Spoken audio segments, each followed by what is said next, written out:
कर रहे थे तो एक बूढ़ी अम्मा बैठी है खेमे में, बूढ़ी कुछ चेहरे से परेशान लगती है।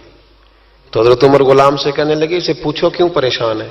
हमारा तो अपना अब्बा परेशान रहता है, हम पूछते नहीं, हम नहीं पूछते। हमारी अपनी अम्मा रोती रहती है कि चलो 2 घड़ियां रात को आके बैठेगा मेरे पास, लेकिन वो आता है 2 दर्जन किन्नों लेके और सीधा अपने कमरे में जाता है और बेगम साहिबा से कहता है कि ये 6 अम्मा को भी दे आओ, उसने कौन सा खाने हैं।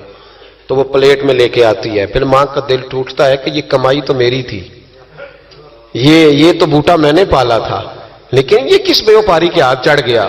हम तो अपने मां बाप को टाइम नहीं देते, लेकिन जब लोग अल्लाह से डरते थे रवैया क्या था। हजरत उमर फारूक रदी अल्लाह ताला अन्हु खादिम से कहने लगे बूढ़ी से पूछो। तो पूछा अम्मा अस्सलाम वालेकुम। वालेकुम अस्सलाम। अम्मा क्या बात है। तो अम्मा कहने लगी जाओ दौड़ो, तुम्हें क्यों बताऊं, देहात की सीधी सादी बीबी, जाओ भाग जाओ। कहा नहीं अम्मा मेहरबानी करो, अंदर तो आने दो। बड़ी मिन्नत के बाद अम्मा मानी। उमर फारूक आम आदमी नहीं जिससे दुनिया कामती है। हजरत उमर अंदर गए। अम्मा क्यों परेशान हो। तो अम्मा कहने लगी तुम्हें क्यों बताऊं, मेरा अपना दुख है। चल अम्मा बता दे, तेरी मेहरबानी। तो अम्मा कहने लगी मैं एक बेवा हूं, बे औलाद हूं, कोई मेरा सहारा नहीं। मुझे उमर फारूक से बड़ी शिकायत है, मेरे ऊपर 25 दिनार का कर्जा चढ़ गया है और 3 दिन हो गए मैंने रोटी नहीं खाई, और उमर ने मेरी खबर नहीं ली। हजरत उमर को पता चल गया लावारस है, इसका कोई 2, 4, 10 हजार वोट कोई नहीं। एक को मेके से 6 मुरब्बे नहीं लेके आई, एक अकेली तने तनहा। और भाई जब अल्लाह का खौफ होता है तो फिर इंसान इन गरीबों को भी मनाता है। फिर रेड़ी वाले की भी अहमियत बढ़ जाती है, फिर रक्षे वाले की कदर भी बढ़ जाती है। हजरत उमर फारूक रदी अल्लाह ताला अन्हु कहने लगे अम्मा उमर से शिकवा है। कहा जनाब उमर कहते हैं मैंने एक जुमला कहा तो अम्मा ने तो मुझे लाजवाब कर दिया। मैंने कहा अम्मा उमर को क्या पता कि तू भूखी है और मकरूज है, उसे क्या खबर। तो अम्मा कहने लगी क्या कहा तुमने, उमर को खबर नहीं, उसे पता नहीं। तो उमर से कहो ना छोड़ दे हुकूमत, उसके हवाले करे जो खबर रख सकता है। क्यों बैठा है फिर। हमारे हुक्मरान कहते हैं अभी मैं सदमे में हूं, निकलूंगा तो बात करूंगा, ना इधर उधर की तू बात कर, ये बता कि काफिला क्यों लुटा, मुझे राहजनों से गरज नहीं, तेरी राहबरी का सवाल है। हां तुझे जवाब देना पड़ेगा। हजरत सैयदना उमर फारूक रदी अल्लाह ताला अन्हु से अम्मा कहने लगी नहीं खबर रख सकता तो हुकूमत क्यों करता है, छोड़ता क्यों नहीं। तो हजरत उमर कहते हैं मैं कांपने लगा, दौड़े गए जनाब उमर। मैंने कहा इस अम्मा का 6000 वोट नहीं कि इसकी कदर की जाए, ये अम्मा कोई बहुत ऑक्सफोर्ड यूनिवर्सिटी की डिग्री होल्डर नहीं कि इसकी बात मानी जाए। एक लवारस और बेवा बीबी। उमर दौड़े गए, घर से अनाज का थैला कंधे पे रखा, 25 दिनार भी लिए, पक्का पकाया खाना भी लिया। खादिम कहने लगा हुजूर मुझे दे दे, मैं उठा लेता हूं। तो हजरत उमर फरमाने लगे चल वादा कर कयामत के दिन भी मेरा बोझ उठाएगा। कहने लगा जी नहीं वहां नहीं उठा सकता। फरमाया फिर आज भी ना उठा, मुझे ही उठाने दे, ये मेरा बोझ है तो मुझे ही। अम्मा के सामने 25 दिनार भी रखे। फिर अम्मा को हजरत फारूक आजम ने 2 महीने का राशन भी दिया, फिर पका पकाया खाना भी दिया। मामूली आदमी की बात नहीं कर रहा, 24 लाख मुरब्बा मील का हुक्मरान। हजरत उमर मदीने में बैठ के कभी ललकार दें तो कैसर और किसरा की टांगे कांपे। जनाब उमर फारूक रदी अल्लाह खाना खिला के अम्मा चारपाई पे थी तो उमर नीचे बैठ गए। कहने लगे अम्मा चल उमर को माफ कर दे, चल चल जाने दे, कोई अर्ज नहीं, बेचारे को पता नहीं चला।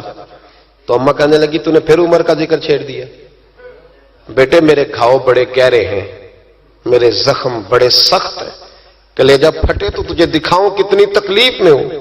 मैं तो पका हुआ फल हूं, किसी वक्त भी दुनिया से चली जाऊंगी, मैंने उमर को माफ नहीं करना। जब मैं कब्र में जाऊंगी ना, नबी करीम अलैहिस्सलाम आएंगे तो मैं उमर की शिकायत करूंगी। मैं कहूंगी हुजूर इससे पूछिए या रसूल अल्लाह बेवा और बूढ़ी का ख्याल ही नहीं किया। तो आपके गुलाम कहते हैं मैंने उमर को कभी इतना रोते नहीं देखा जितना आज रोए।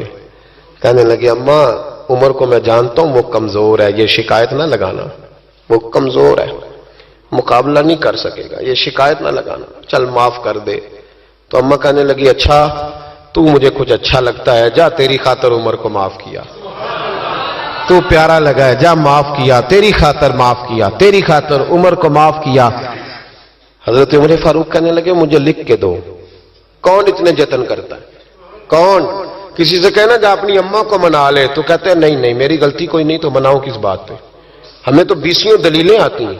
جا ابا کے پیر پکڑ لے۔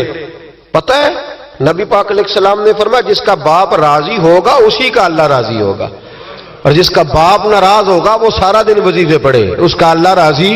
یہ ابو داؤد شریف کی حدیث ہے۔ نا جی بڑی مہربانی، پیسے نہ لائیے گا آپ، اب بات سنیں، وہ بھی میں سمیٹنے کی طرف آ رہا ہوں، ختم کر رہا ہوں، آپ میری بات پہ توجہ رکھیں۔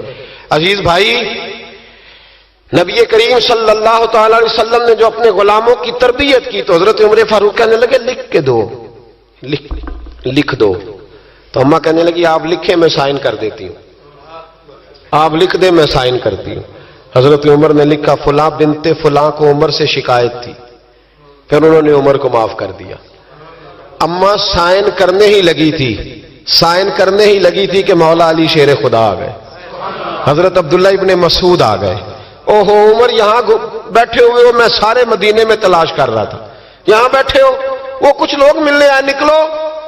اماں نے سنا کہ یہ عمر تھے تو اماں اٹھ کے کھڑی ہو گئی، آئے ہائے عمر تھے، آپ عمر تھے؟ تو جناب عمر کہنے لگے اماں تو نے جو کہا ٹھیک کہا، لیکن اپنے وعدے پہ قائم رہا، یہ ذرا سائن کر دے۔ اماں نے سائن کیے تو حضرت عمر فاروق فرمانے لگے علی آ گئے ہو تو بطور گواہ تم بھی دستخط کر دو، عبداللہ ابن مسعود تم بھی بطور گواہ جب سائن ہوئے تو جناب عمر نے رکا لپیٹا اور مولا علی شیر خدا سے فرمانے لگے علی یہ رکھ لو، مجھے لگتا ہے میں تم سے پہلے دنیا سے جاؤں گا، اور جب میں پردہ کر جاؤں نا تو یہ رکا میرے کفن میں رکھ دینا۔ اگر حضور علیہ السلام نے پوچھا نا میری امت کے ساتھ کیا سلوک کر کے آئے ہو، تو رکا نکال کے کہوں گا یا رسول اللہ ایک بوڑھی ناراض تھی میں اسے بھی راضی کر کے آیا، حضور یہ میں راضی۔ بھائی جب تک ہم اللہ سے نہیں ڈرتے معاشرہ اصلاح پذیر نہیں ہو سکتا، جب تک یہ وظیفہ پک نہیں جاتا کہ اللہ میرے ساتھ ہے اور اللہ مجھے دیکھ رہا ہے، تب تک حالات بہتر نہیں ہو سکتے۔ جب انسان یہ وظیفہ پکا لیتا ہے تو پھر چونٹی پہ بھی ظلم نہیں کرتا، پھر وہ گدھے کو ڈنڈا مارتے ہوئے بھی سوچتا ہے، پھر میرے بھائی وہ پھر احساس کرتا ہے کہ جانور کی وجہ سے ہی نہ قیامت میں پوچھ لیا جائے۔